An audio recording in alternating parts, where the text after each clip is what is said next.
Good evening, and welcome to another episode of The Fire Caves, a Star Trek Deep Space Nine podcast. I'm one of your hosts, Perry. I'm your host, David. Tonight we're talking about Season 3, Episode 25, Facets. But before we continue, you can find us on Twitter, Facebook, Spotify, Apple Podcasts, and YouTube as The Fire Caves, a Star Trek Deep Space Nine podcast. Yeah, you can pretty much find us everywhere because we're trying to supersaturate the market with all things Deep Space Nine right now because the show is awesome and you should be watching it. Plus, with all the other stuff that's going on in New Trek, it is the only show that I feel like doesn't have any newer references to it yet. Direct references, anyway, not oblique references, but direct ones. And that needs to change. And yes, as David said, you can find us everywhere. And I do apologize again because the Twitter thing has turned into even more of a fiasco. I don't know what, the great brains of Elon Musk's brain trust are thinking, but it's made it very difficult to operate a page like ours. So I'm still trying to get that sorted out. And once we do, then yes, we'll be back up and running. So don't miss us too much, basically. We'll be back. I promise. I promise. But you can still catch us other ways. Again, you can listen to us anywhere you listen to podcasts. And our Facebook page is still alive and kicking. So if you need anything or you have any questions, comments, concerns, whatever, you can always send them there and we'll get to you as soon as we can. Now, before we dive into the second to last episode of the third season, I'd like to check in, of course. So, David, how was your week? Oh, it's been good. I guess there's not much to say. Well, I guess work has been kind of uppy downy. There's a charity that I've been getting orders from for the last 2 years, and today she finally placed an order for 50 twin size mattresses and 50 boxes for the same size.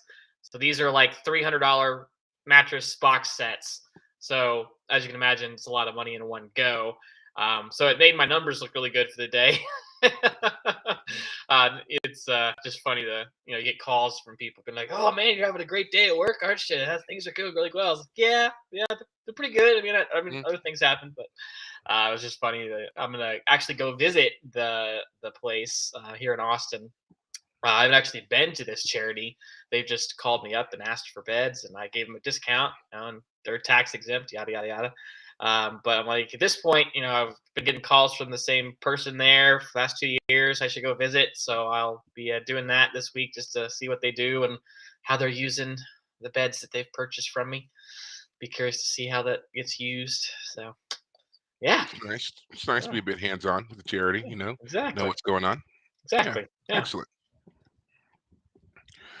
How Well, about my you? week has been Yeah, sorry. relatively. No, my week has been relatively uneventful. I officially became a year older, so that's always fun. Is to remark on my forward progression to decrepancy. But no, I don't really think of it that way. I don't want people to think like I hate aging or something. That's certainly not it. Um, but no, I mean it was cool. Did actually I was helping out at my sister's bar for the majority of it. So, that was it's nice to do different things, I guess. Right. So, I was just enjoying that. And then of course I have my kid with me, and that's pretty much really all I need. I don't really need to make this like a big fanfare event or anything like that. I plan to do a little bit of traveling later in the year, and I'm kind of, I guess, making that into my kind of long-term glorified birthday plans. But it's more like a life thing of getting myself out and doing more stuff. But Right. yeah, I mean, other than that, it was a pretty quiet, overall somber week for me, and I'm fine with that. So basically, I was boring this week. There. But anyway, Yep. now that Real we got hard. that little bit out of the way there, let's get to the more exciting Oh, stuff.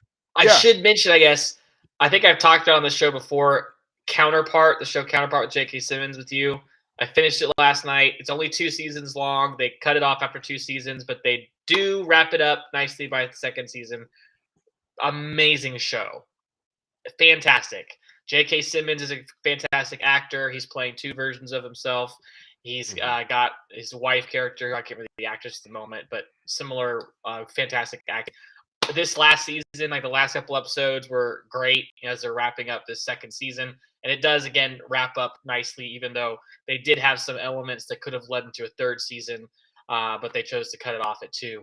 Um, yeah, anyone who needs a good show, unfortunately, yeah, it's on Amazon Prime, but at this point, you have to pay for the show. You don't, even if you're an Amazon Prime subscriber, it's not a free show.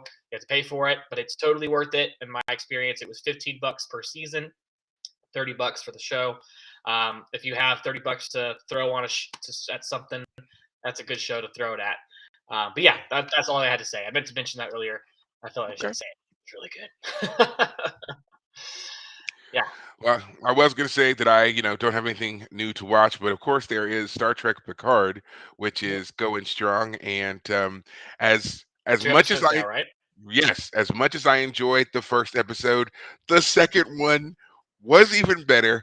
We got the big reveal of the main man, Worf himself, and he was just as badass as I needed him to be. If anything, he's more badass as like older Worf Right, than he ever was right, as younger Worf, which is saying something, especially as we get into Deep Space Nine. You're going to see Worf really kind of kicks it up a bit. So in this second episode, he comes in, and I mean it's a fantastic scene with him, and and to move away from him and talking about the reveal of Beverly Crusher and her reuniting with um, Picard. Captain Picard and William Riker, of course, that interplay, all of it was just it was great, and I really look forward to seeing again how they kind of bring everybody back into it, because that's kind of what they're doing. Like, it's bit by bit, piece by piece, we're getting the crew back together. So I know there's going to become a moment where they're all together. I'm Right, anticipating it's probably going to be closer to like the end of the run, and it's like everybody's united for the final part of the mission, because it seems like each person has a little piece of the puzzle that they're trying to solve. So right, as someone comes back into the fold, they gain new information. So right. Very good. um yeah.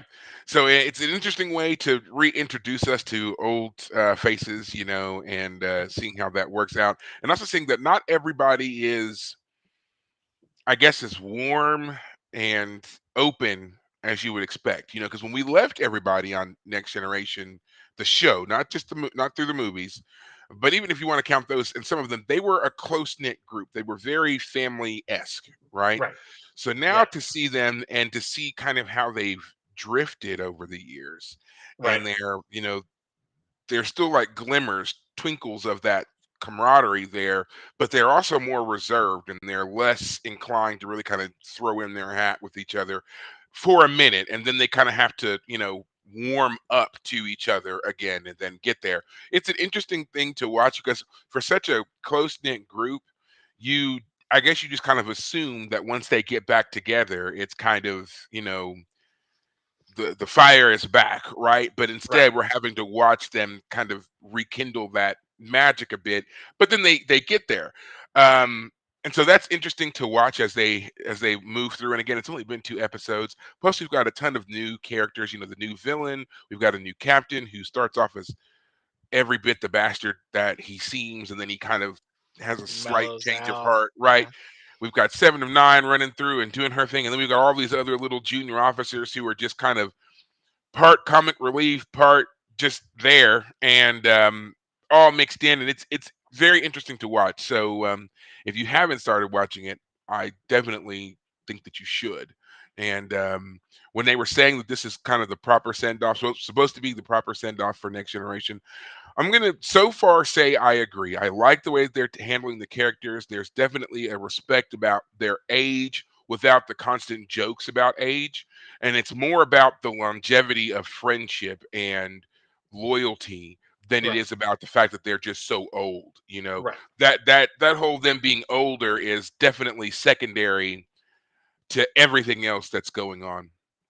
Good. And Okay.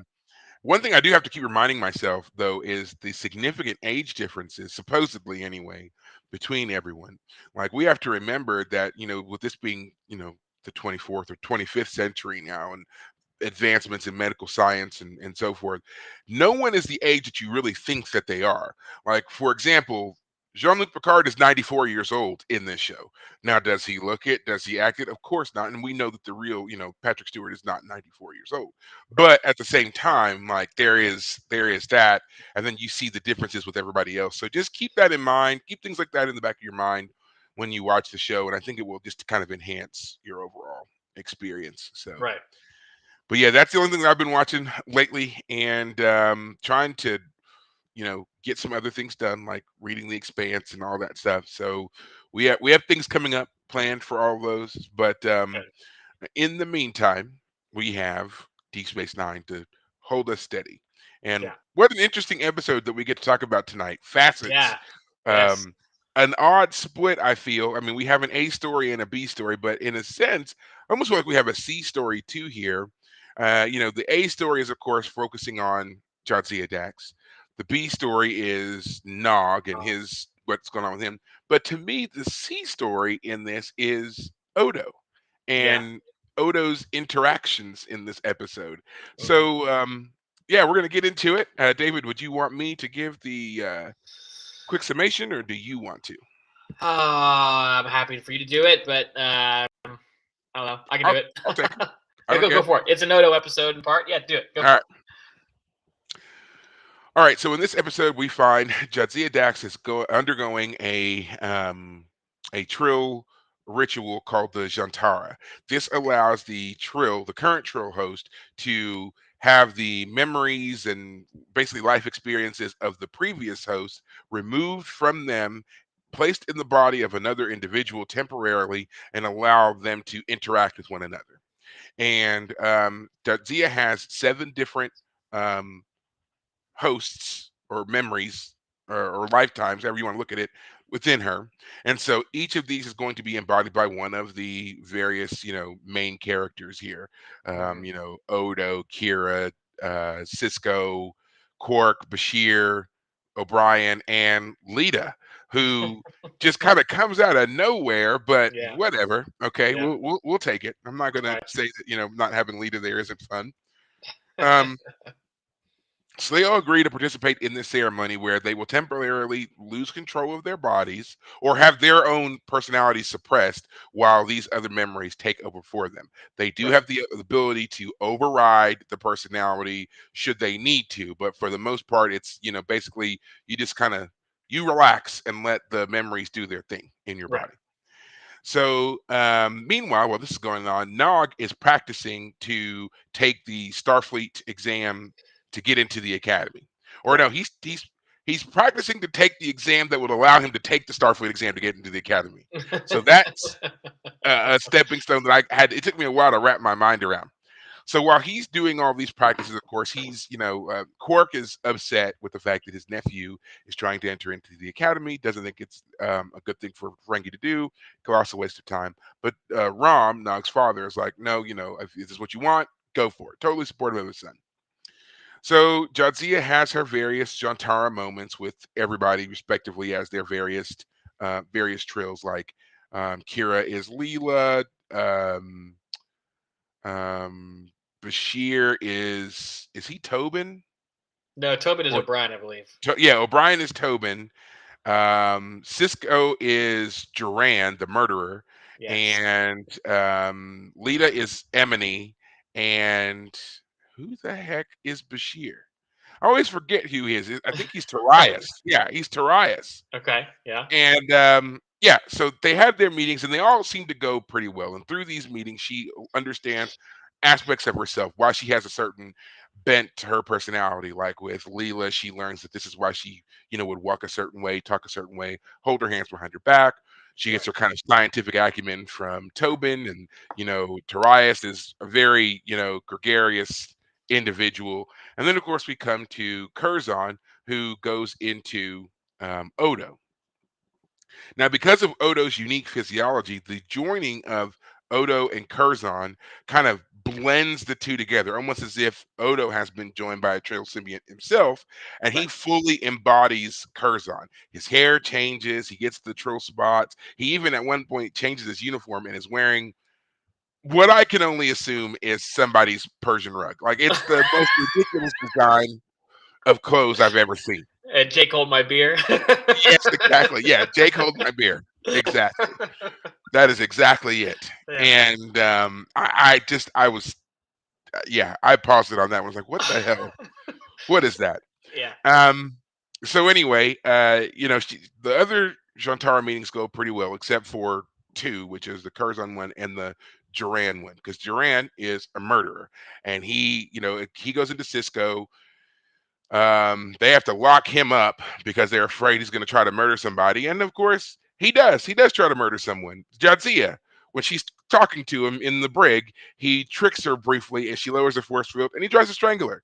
So, and then she beats the crap out of Cisco, which allows him to reestablish his control. Right. And some very interesting things about all of that scene, which we're going to get to later. Some things I found Good. very hilarious. Good. Then, of course, again, we have to have the resolution with Curzon, and Curzon has decided to stay blended with Odo. They don't want to go back to Jadzia. The Guardian, who was there from the Trill homeworld to facilitate this whole entire process, says, hey, unfortunately, we can't force Curzon out. If Odo wants him to stay, he can stay. And there doesn't seem to be any really, long-term effects, negative effects to Jadzia. She'll feel out of sorts for a little bit, but she'll adjust, she'll adapt. They eventually, Odo, Curzon, and Jadzia eventually meet and talk it out, and it's basically revealed that the reason that Curzon, one, didn't want to leave Odo, and two, why he washed Jadzia out of the initiate program in the first place, was because he had, through spending a bunch of time with her when she was an initiate, had fallen in love with her, and he, for some reason, thought this was a good reason to wash her out of the system. So then when she reapplied, he felt so guilty for his actions the first time around that he basically just got out of her way and let her move to the program where Right. she eventually became joined. And now he doesn't want to rejoin her because he doesn't want her to feel both the love that he has and the shame that he has over his interactions. Right. But they come to terms with this and they agree to, go back to where they're supposed to be, Right. and the episode ends for them anyway with Odo and Dax kind of reconciling their experiences as joined individuals. Yes. On the Nog front, Nog fails the exam and is all sad about having failed the exam. Quark is oddly understanding, which seems to tip Rum off that something has happened. He does a little investigating and he finds that Quark had reprogrammed the holosuite to make it to where um, Nog would fail. He Right. tells Cisco about what Quark did, and Cisco agrees to let Nog retake the exam. And Nog Rom then threatens Quark, telling him that if he ever does anything to hurt Nog It's ever again, he will burn the bar to the ground, which kind of scares Quark a bit. So on the retake, Cisco sees that Nog actually passes, and the episode ends for them with a kind of celebration of sorts in Quark's bar, honoring the fact that he passed the exam, and now in a year he gets to take another exam to enter into the academy. So yeah, Yeah. that's it. That's essentially the episode. I hit the high points. I know I did because I'm great like that. But yeah, what did you think of this episode? Yeah, it was a good one. It was one of those episodes that um well, let me put it this way. So a lot of episodes I'm expecting there to be a conflict of some kind, something goes wrong, we have to fix something, and by the end there's a crisis point that's resolved and things are turned to normal. This episode doesn't have that in that traditional way. Jadzia's transferring of memories doesn't have a crisis point. So, for example, let me put it this way: when Cisco is joined with who's the guy again? Duran. Duran, and Duran starts to kind of take over Cisco, and like part of what happens is like he forces Cisco to put his hands on the barrier that's hurting him, and he bangs his head against it. That's why Jadzia in part turns off the barrier because that means that he's hurting Cisco's body. I thought, oh, okay, this would be the crisis point. I mean, I was thinking that might happen before it happened, and then it's happening, and I'm like, okay, this would be the crisis point. Cisco becomes a crazed murderer possessed I see what individual, you're saying. Yeah. and Hmm. then the rest of the episode would turn into having to corral Cisco. back and get his memories out. But that's not what happened. In fact, it resolves fairly quick. Jadzia punches him a time or two, and that, as you pointed out, allows Cisco to reassert himself in his own body. And then the actual longer part of the storyline is the Curzon Odo pairing or merging, which was Mhm. fantastic. I loved seeing Rene Auberjonois playing a totally different character. He was gregarious, he was outgoing, he's smiling even through all those prosthetics on his face. Yeah. He was able to. That's really what was the most fun. Actually, was seeing all the actors getting a chance to play different characters, even though they're still O'Brien, but he's now chewing his fingernails and has a kind of a high pitched, nervous character. And Bashir is kind of similar to Curzon. He's got a swagger to him now. And then of course the funny part is when Quark is made to embody a woman, Audred, and yes. yes, and it's great. I actually really love that scene in part because it's kind of a silly, simple. Oh, it's so wonderful to have children. Kind of, Quark's being humiliated, and so Quark reasserts himself briefly to tell Jadzia, like, hey, I don't like doing this. And she's like, just another hour. But that sets up the Cisco having to fight with the guy in his brain. Mhm. Because Cisco does briefly kind of reassert himself, but then the guy reasserts his personality and he grabs Jadzia by the throat. That's when they start fighting. Um, but yeah, all of that was all great beforehand. It was really the Odo Curzon stuff that was fantastic. I'm not a huge fan of the I was actually secretly in love with you. I'm a man who was in my like 70s or 80s. I don't know exactly how old he Right, was, right. He and was you were like a significantly older, and she and was you were in like your barely 20s. 20. Right, Yeah, she was barely 20, and yeah. He that's keeps saying you were beautiful, and I'm like, all right, and okay, it's like buddy. and that's one of the tropes of the 90s that I've always kind of had an issue with too is, they for some reason don't want to say what it really is, and so instead of again saying what it really is, which is purely lust, it's lustful intention, Yes. they Yeah. always cloak it under their, oh, I can't believe that you were in love with me. He wasn't in love with you. That's not possible. Yes. Yes. You were barely 20. You Right. were a young kid initiate going through this program. He was a very powerful elderly man who can't Yes. help but remark upon the fact of just how lovely, how beautiful you are. Yeah. In fact, they say Hmm. it multiple times, how Yes. lovely, how beautiful, how pretty she is, and all this Hmm. stuff. And it's clear that that is where his true fascination lies. And Yes. then it's like, oh, but then I thought it was just simple fascination, infatuation. But then as I spent more time with you, I still want to put my foot down. I don't care Yeah. how much time you spend with them. Right. You are a 70-something-year-old man talking with this 20 year. She's your granddaughter. There Right. is nothing that she could have said that could have made you even remotely think this could be More than you real. want.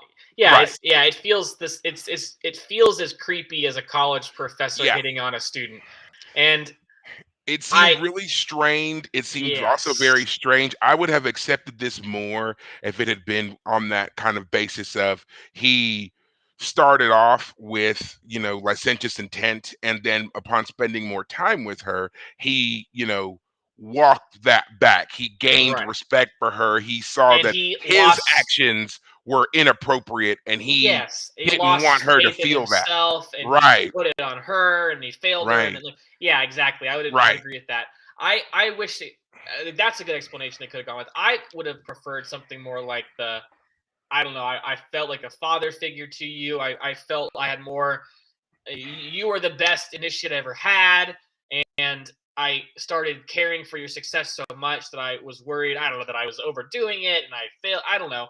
It just got weird right there at Yeah. the end, I I and I feel like they were trying to justify why he washed her out, and right, I just feel like that would have been the better thing for them to admit to, that he did it because he had, carnal thoughts about her. I mean, he was, worried about his own interaction, and he chose he made the wrong choice to for wash the her right out. reason. Right. No, that his initial choice was wrong in washing her out because it was his issue, not hers. Oh, I She see. should right. So then that would explain why when she reapplied, he did nothing to stand in her way because he would Right. have had time to see the error of his ways. And then when she reapplied, he takes himself out of the situation. He's not her initiate supervisor anymore. He's not overseeing her program. He's out of the way so that she can do this fairly. And When I then say right intention, I mean like he knew that he couldn't be fair with her, and that's why he kicked her out. But it's not the right reason. He should have left, not kicked her right, out. right. That would have been the correct thing to do. But yeah, anyway, Yeah. um, yeah, But then, yeah, and then it's like, and then that would also explain why he didn't want to rejoin with her because now the revelation of his nefarious thoughts and pushing her out of the program and all of that stuff would have something that even he himself had repressed would now be at the forefront of her. And as a person who is the amalgam of all of these people's experiences, putting that kind of thing on her would seem unfair yet again. But again, he's making the wrong choice. He's making a selfish choice like he right, made the first time. And that would have been, to me, the greater resolution of him growing as a person, even though he's dead, still growing as right, a person to recognize he, in both instances, was being selfish and right. he needs to, suck it up and do the right thing for real. Yeah, and I part of the reason why it also kind of falls flat is because part of the reconciling here is he says I love you, and she says I love you, but it's not the same kind of love that he's talking about. As you just pointed out, he is a licentious love, a lustful love for her. Hmm. Even if he has on some level toned that down, when she says I love you back, it's not in the same way. No. You're a part of me, okay, fine, because you have the Trill relationship, but yeah, it definitely felt a little. It fumbled the end. Yeah. It was It, so great. The whole Odo playing everything and meeting Curzon as a character, all of that was fantastic. They just fumbled the touchdown. Especially considering how much we had heard about Curzon up to this point. The number of references that we have to Curzon are significant. And I mean, Yes. that's kind of the whole basis for why Jadzia and Cisco get along so well so quickly. Right. There's no hesitancy between them, there's no awkwardness because of the bond that he has with Curzon. And those scenes when Odo came to Cisco's quarters as Curzon and the friendship and all the rest of it, and it was Yes. there. Like if anything, we should have had more of that. I would have Right. loved to see them kind of like doing certain things around the station and kind of letting us see that magnanimous stature that we've kind of had Curzon talked up to us Right. so much. And then it Right. does kind of fall flat when he avoids Jadzia. And it seems like really all he wants to do is kind of just like play games and drink. And, they it was diminished a bit when we consider in a way how much we felt like we knew Curzon based upon the other references to now finally see him and it falls flat in this weird, like you said, fumbling of the character. I Right. don't think that they truly were ready for what they needed to do with Curzon and Jadzia here. We just, I mean, again, this is the man who took the blood oath with Kang, Koloth, and Kor. He's the guy who was supposed to go hunt down the albino. Where's that Yeah. Curzon at? Let me see that Yeah. kind of the Yeah. the diplomat who was making Yes. deals with the Ferengi or the Klingons and Yes. all these things. Where is that guy? This ambassador, Yes. this larger than life person. Right. That's what we needed to see, and Right. we get just a little bit of that in the sense of We he get the does seem party animal version, yeah, which I can yeah, understand that. Yeah, if that was part of his personality, and I don't. I'm not. I guess what I would be getting at is like I want to see more because, as you point out, we know there's more facets to the character, right. and it seems like we only got to see part of him. And yeah, you're right. The whole Klingon thing, like the diplomat, the guy who's a warrior on some level. And that actually comes back to that ties into me that I felt like this episode kind of retcon some of the stuff we've already had from Jadzia about certain things. Like there was the episode where she was training that other guy about what it might be like to be a Trill who Hmm. joins, and she's talking about what it was like when Curzon was her mentor. And it's like at that point she's already overcome all of her insecurities about that. And this episode like backtracks a lot of that. Hmm. So I was a little frustrated with that. I know you've already mentioned. back during season one, we started talking about trill physiology and the salt water analogy and all that. That the trill thing, the trill whole, all of it does seem to have a lot of kind of wishy washy. It works how Hmm. they want it to work per episode type of approach, which is unfortunate because it does feel like I thought Jadzia was over here doing this, and now I'm hearing that she's still struggling with her feelings for Yeah. Curzon, etc. Um, yeah, I mean, it really makes me realize and understand why Jadzia Dax was a character that never got a lot of screen time, at least not directly, because they just never could figure out, or at least they had a lot of trouble really grasping who the character is, what makes her a trill, what doesn't, how does that affect her personality, yada yada yada. Yeah. Yeah, And it's interesting because and as a person who's watched this show many times, I know that to me, she always stands out as a very unique and powerful character. And I think that it has to do with the fact that a lot of this stuff drops away later. So I guess that's kind of a mild spoiler there for you, like because they stop focusing so much on these things and really kind of allow Jadzia to be her own person after a certain point, and right, we're getting there. And again, I right, think that's why this next, especially this next season, I feel like it's such a turning point for the show because there are so many things that change for us, and that's one of them. Now that we've had this moment, we can kind of reconcile what the other personalities inside her were about. We don't really need to revisit this ever again. And yeah, I mean, we're so all over the place with what the Trill can and can't do, and whatever. This even the newer Trek shows don't hammer it out well. Discovery has done a few episodes about the Trills and their unique physiology and what they can do and their persistence of memory and so forth. And right. still, it doesn't quite match up with what we already knew about Trills, which is frustrating considering how much time they had to Right, write what they wrote about that, about the Trills when they came to doing this episode. Because right, again, Discovery is one of the newer shows, so I mean, they had 20 something years. right, Go back, read, right, do some research. right. But again, it still gives us some very interesting things, and one of those beyond Curzon is, of course, Duran.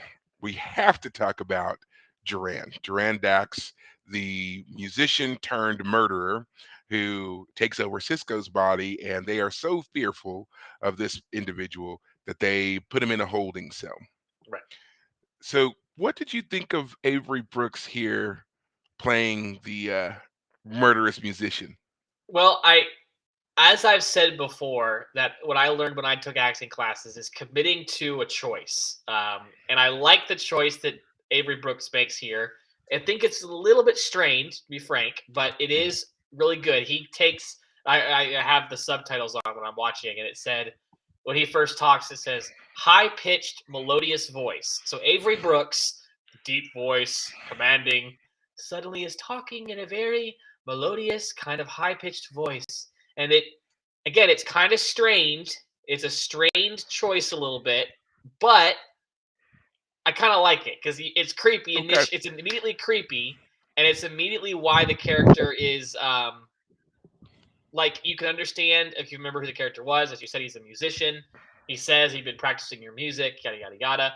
But he's also unhinged. He immediately goes into weird rants about my power and I'm better than you, and if you would just give in to me, I could make you better. Like all of the weird, dark fantasies that you could imagine another voice would be whispering in your ear.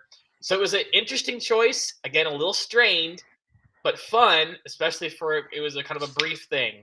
Well, So, you have a lot to say, I can oh, tell. I do because I love that you were talking about the commitment to the character that Avery Brooks gave. So, Yes. s- for those of you who don't know, and like David, I know he doesn't know, the scenes with Avery Brooks as Duran actually had to be filmed twice.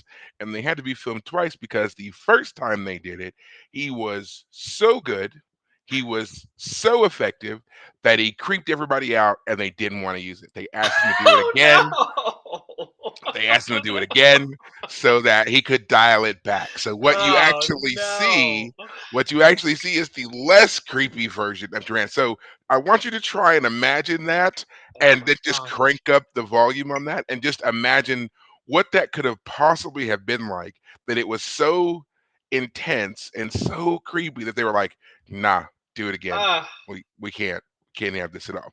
So yeah, they're called the filming of the dailies, right. and they said that yeah, they couldn't use it because he creeped, and apparently it was like widespread. He creeped everybody out that day when they were filming those scenes, and they were like, "You have to do it again."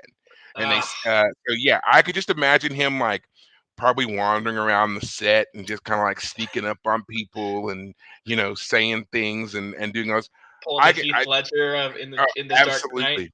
Yeah. And Avery Brooks has a reputation for being a bit eccentric anyway.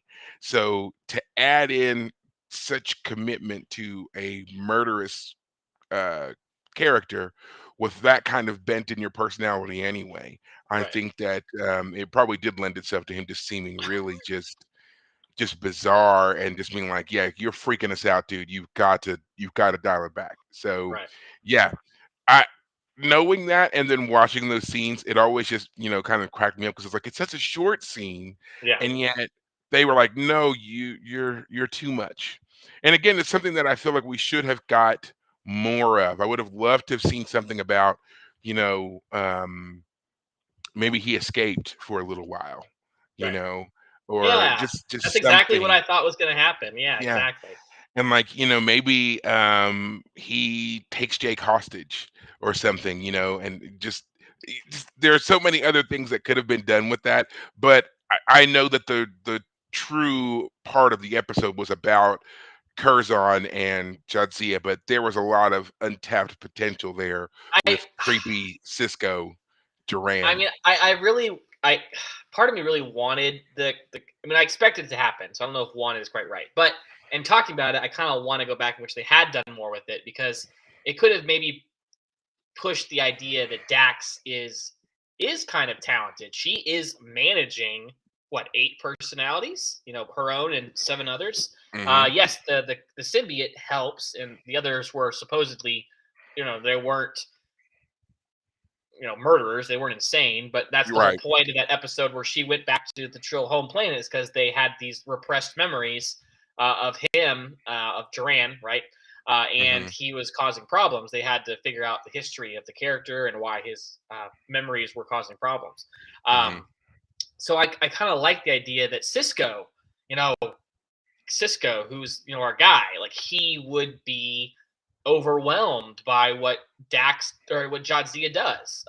That there is this personality that overwhelms him. That the other personalities didn't overwhelm the other characters. Like for example, with Quark, when he was pretending or not pretending, when he was embodying the woman, she said the host of this body wants to talk, like as if she was still able to like she was still in control on some level, even though Hmm. Jadzia had said you'll be able to control your body and reassert.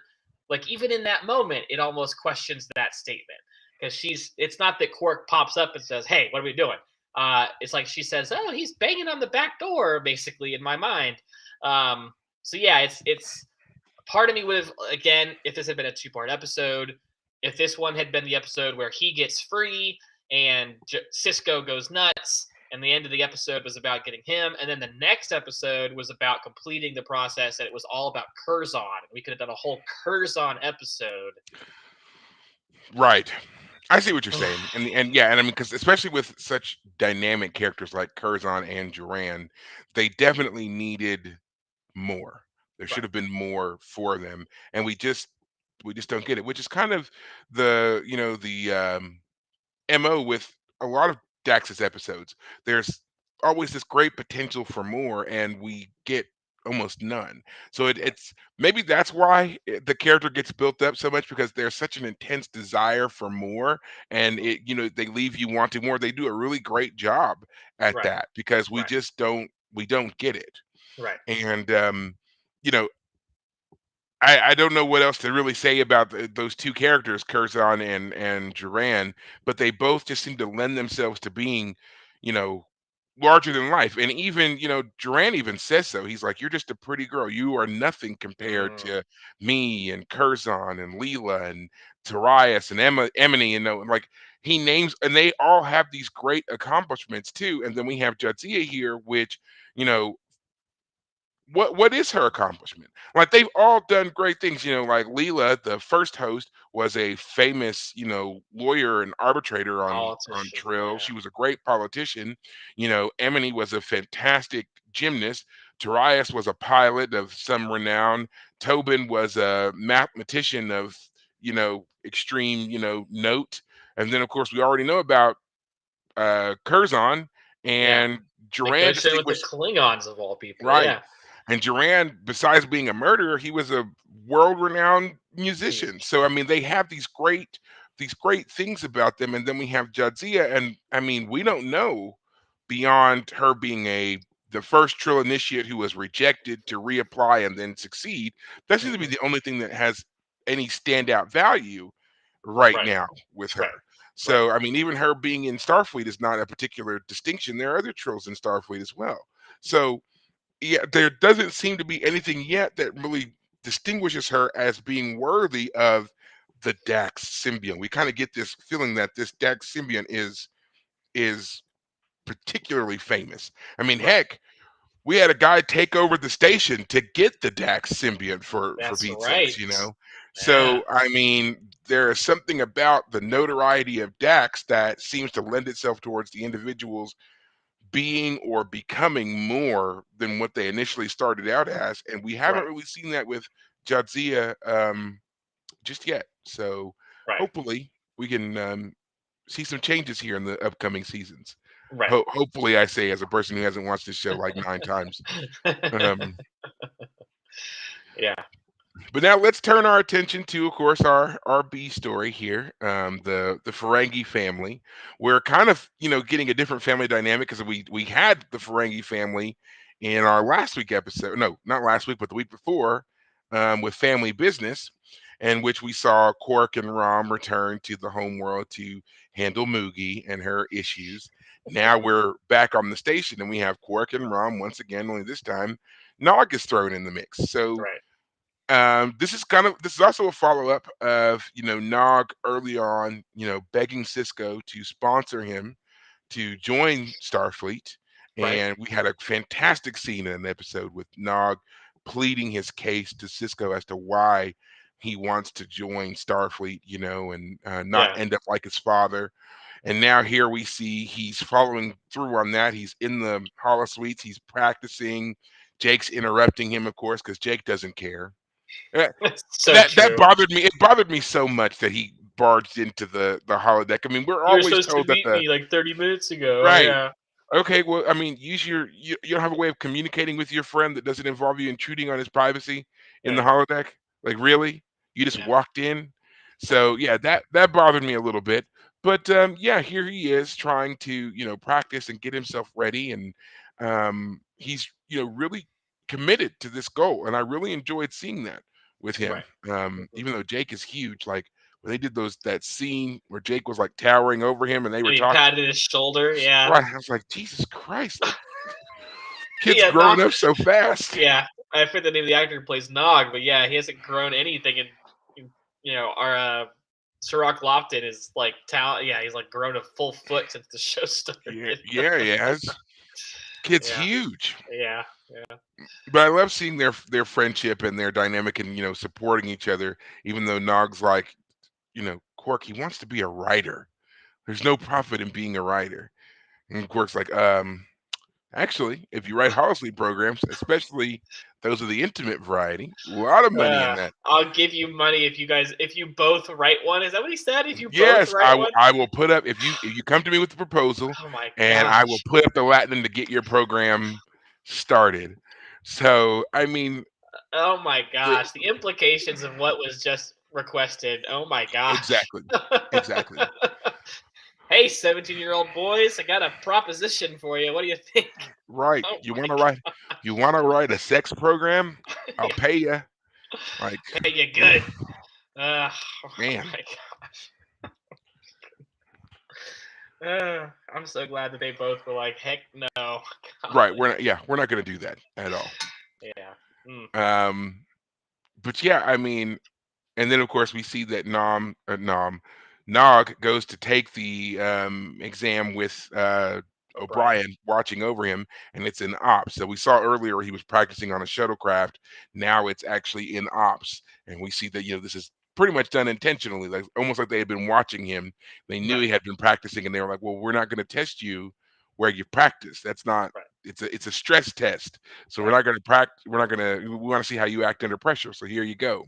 Right. Um, to me, like I was thinking about it when I watched it, I was like, that would be a great holodeck program. Like I would play that one.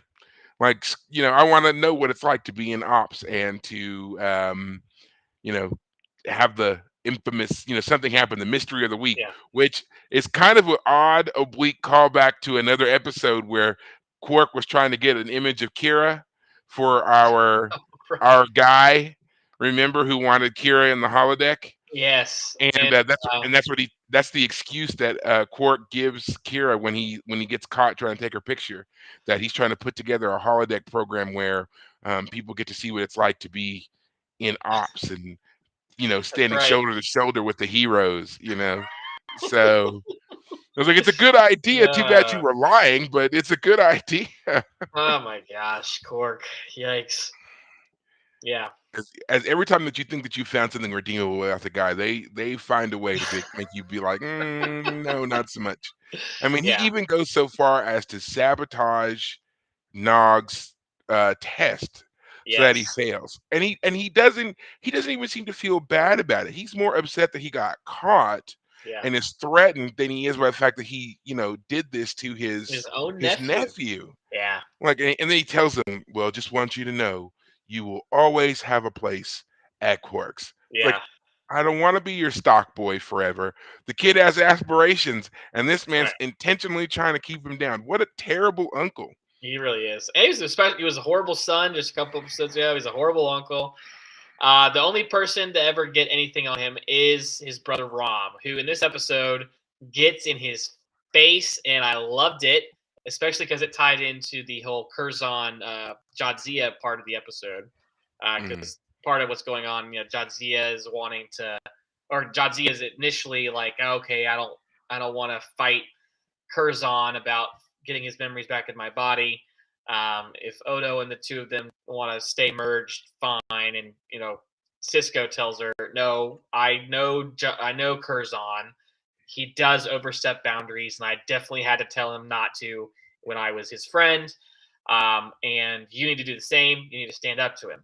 And right before she stands up to him, we get, or I think the scene was Rom stands up to Cork, and he says, "I know what you did.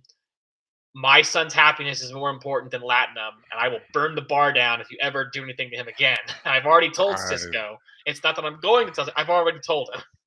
Yeah, it was a great Yeah, little I moment. I love that scene when he told him, he's like, "I've already told Cisco what you did, and if you ever do anything to hurt Rom again, I'll burn the bar to the ground." Yeah. And he's like, "You wouldn't dare." And he's like, "Oh yes, I would." It's like Jesus Christ, like he was scary in that moment, and Yeah. but I loved it. I just loved Yeah. how committed he was to his son, and that Right. also kind of goes back to the family business episode, because that's what Moogie says about him, is that Right. how much um Nog was like their father, Keldar, Right. whereas Quark is like her.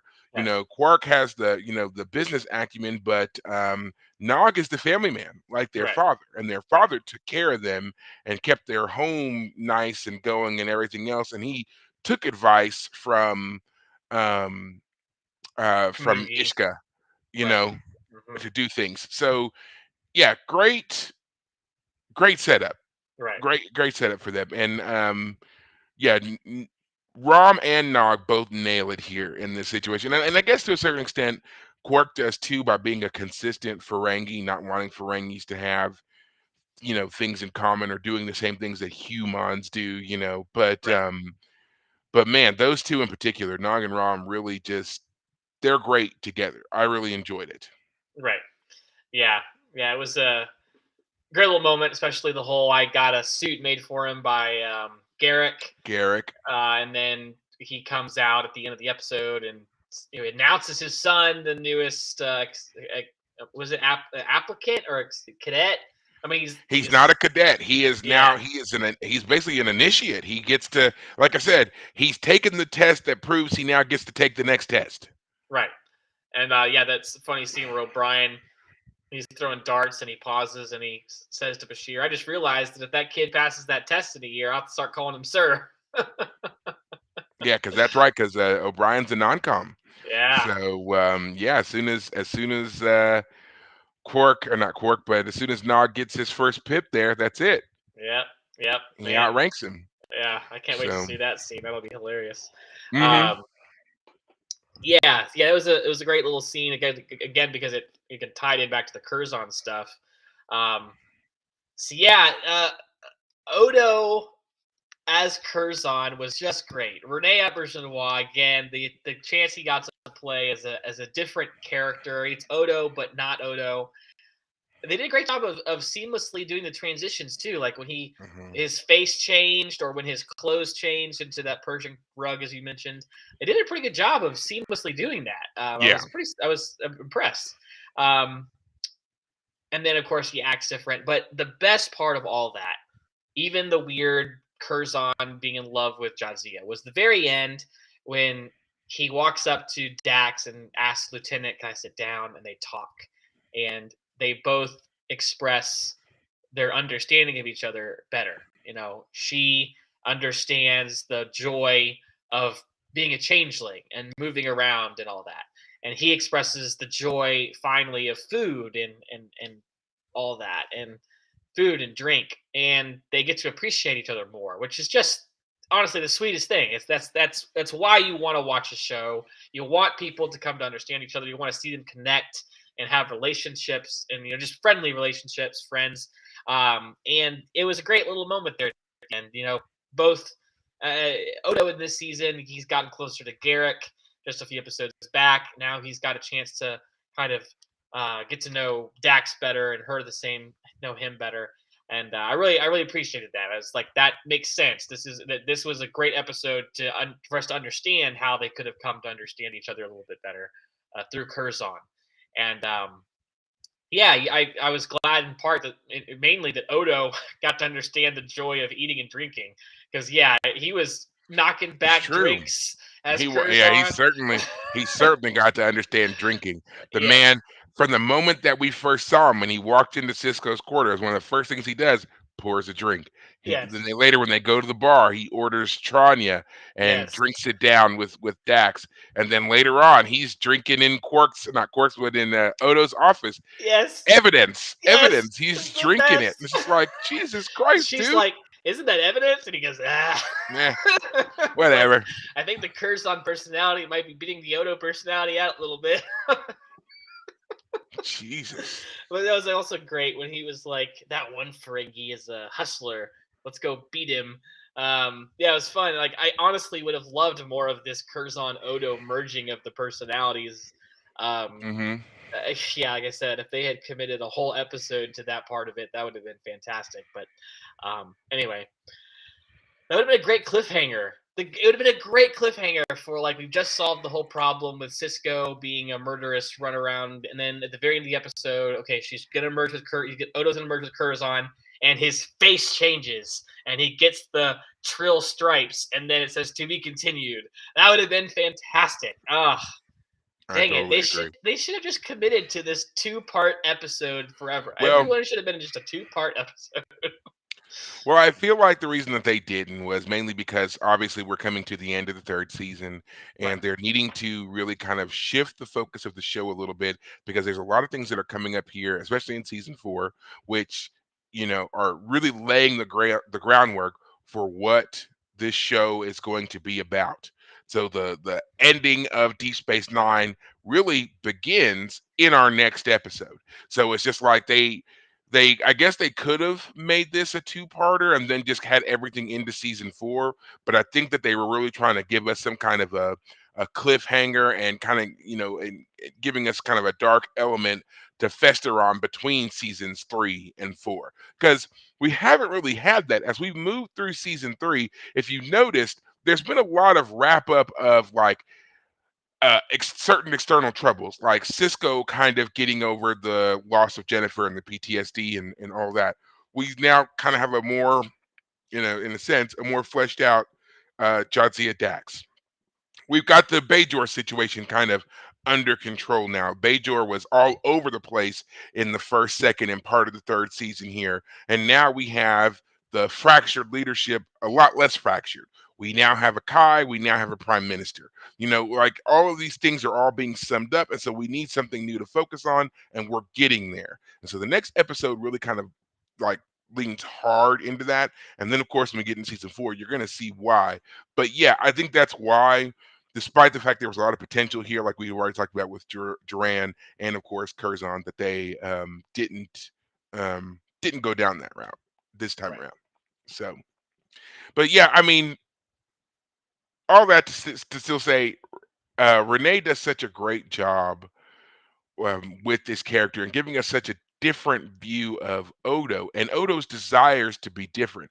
Odo was always such a, standoffish character. He's a mystery to us. And to suddenly find him, joined and he's happy and Hmm. he's, really taken to this persona Right. is it's fascinating to watch. And I mean, as he says, he's still Odo. He's still security, and I there's am security. obviously, yeah, there's still evidence I of am that Batman. throughout his right. Yeah, right. But he just does it so well. He holds to both characters so well, and it's nice to see Renee get to really express some Yeah. range, and really just kind of show us the power of the actor that he is. He's Right. great, and it always, whenever I see stuff like this, it always just makes me so sad that that Renee died. He Mm. died in 2019. Right. But yeah, it always just makes me so sad because I mean, especially now as Star Trek seems to be having, kind of its own little renaissance Renaissance. to a certain degree, and characters are beginning to, come back in one way or another. To know that, he won't be a part of that. And I mean, I guess that's going to be true of all of them at some point, But yeah, I mean, he was a very unique character, and he'll definitely be missed. Yeah. I was Mhm. doing some reading about Renee earlier, and I don't know if anybody really cares to know this or not, but I'm going to tell you anyway. His mother was actually a princess. So, yeah, that's an French interesting. princess. Yeah, his mother was Princess Laura Marat. She was descended from Napoleon Bonaparte's family line, Oh. and when he was Wow. briefly the king and emperor and all that kind of stuff, she is one of them. So Okay. the man was literally royalty, and he So was you're saying Auberginois was descended from Napoleon Bonaparte? Wow. well, yes, Yeah. yes. Okay. So, Small world. um, no, she was the daughter of one of Napoleon's um, marshals, who was then the one-time king of Naples. Oh, So, okay. Okay. Okay. and So he wasn't then descended from well, Napoleon, but so no, so yeah, so she was the daughter of one of the generals who then married uh, Napoleon Bonaparte's sister. That's how she got the princess title what? there. She married his sister? No, his mother was Princess Laura, right? Right. Laura's father was the general who married Napoleon's sister when Napoleon Got it. was when Napoleon was Got it. king, Okay. emperor, so forth. Got it. So because Okay. they Okay. all were elevated up to royalty status, she became Princess Laura. And Got it. Okay. Not yes, directly through Napoleon, but his sister. Got it. Okay. yes, Got yes. it. Okay. Okay. Still So fascinating. still, yeah, fascinating bit of real life history there mixed in with our 24th century fantasy here. Right. So well, I think we're coming right up on it. So, Yeah. is there anything else that you feel like you would like to say about this episode? Again, Dax is an interesting character. I liked the way they did this. I think again they had to retcon some stuff in order to make it work, which is unfortunate. The Odo Curzon stuff was definitely the best. The Cisco stuff was fun but brief. But yeah, one more episode in season 3, Yeah. Yes. Well, I will agree. A very interesting episode, and I'm just so excited because we're on the cusp of some great stuff. Like I think really been waiting for season 4 since like we started doing this way back whenever with before season 1. I think when we talked about doing this podcast, season 4 was what I had in mind like the whole Right. time. So you Yeah. know, so I'm excited. Yeah. And then of course we get all the new Trek stuff as well that we get to talk about and other shows. So I think this is again season 4. We'll be seeing more parallels between shows like um, Battlestar Galactica and of course The Expanse. So just to give everybody a little preview of what's coming up for us, obviously we have the final episode of season 3 to go over. Then we will also be having another Fire Caves After Dark where we talk about the third book of The Expanse. I will finally be finished and we'll be able to get through that. And then, of course, we will do our little recap as well. And then we will be starting season 4. So, a couple more things, little housekeeping stuff that we have to do before we actually get into season 4. But bear with us, be there for the excitement. And again, if you have anything that you want to say, anything that you want to comment on, any of that stuff, please feel free to direct it to us through right now Facebook. But of course, the Twitter stuff will be taken care of soon. Also, have something planned, a little special for us for a particular episode in season 4. So stay tuned for all that. And until next time, take care of yourselves. Thanks, guys.